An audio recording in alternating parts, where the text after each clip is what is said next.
everyone, welcome to Daily One Question Practice Series for CSIR Net Life Science 2023। आइए video शुरू करते हैं और देखते हैं आज कौन से क्वेश्चन को हम प्रैक्टिस करने वाले हैं। तो देखिएगा आज की इस वीडियो में जो क्वेश्चन हमारे सामने है ये यूनिट नंबर 6 यानी प्लांट फिजियोलॉजी का क्वेश्चन है और दिया है following are certain statement regarding the photorespiration pathway in plant.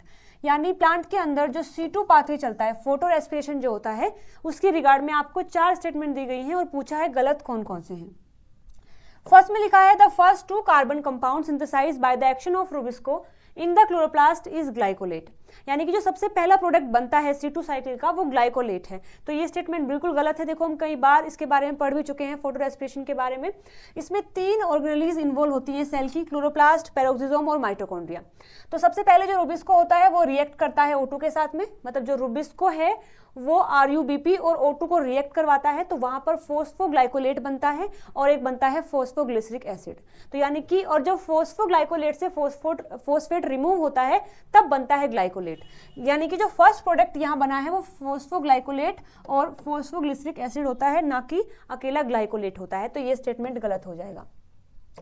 B में लिखा है glycolate exit the chloroplast and enter the peroxisome. बिल्कुल सही बात है कि जो ग्लाइकोलेट बना है यहाँ क्लोरोप्लास्ट में वो इसको एग्जिट करता है और एंट्री कर जाता है पेरोक्सिसोम के अंदर। तो देखो यहाँ पर ग्लाइकोलेट यहाँ आएगा, तो ये स्टेटमेंट बिल्कुल सही है कि ग्लाइकोलेट एग्जिट करता है क्लोरोप्लास्ट को और एंटर कर जाता है पेरोक्सिसोम में।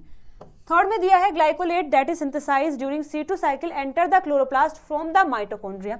यानी कि जो ग्लाइकोलेट बनता है इस C2 साइकिल में, जो ग्लाइकोलेट, देखिए एक मिनट, ग्लाइकोलेट ही लिखा है ना, ग्लाइकोलेट जो सिंथेसाइज हुआ है वो एंटर करता है क्लोरोप्लास्ट में फ्रॉम द माइटोकॉन्ड्रिया। तो ये स्टेटमेंट बिल्कुल गलत है।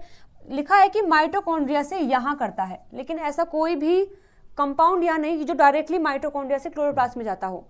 पहले वो माइटोकॉन्ड्रिया में बनता है, फिर पेरोक्सिसोम में जाता है और फिर आता है क्लोरोप्लास्ट में। और यहाँ पर बात की है ग्लाइकोलेट की, तो ग्लाइकोलेट बनता यहाँ पर है और जाता फिर पेरोक्सिसोम में है।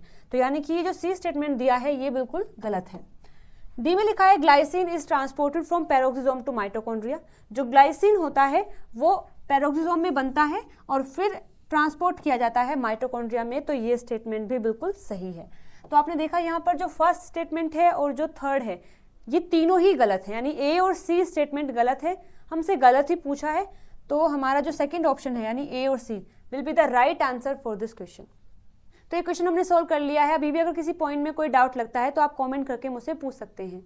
मिलते हैं अगले वीडियो में नए क्वेश्चन के साथ में। Till then bye bye, take care.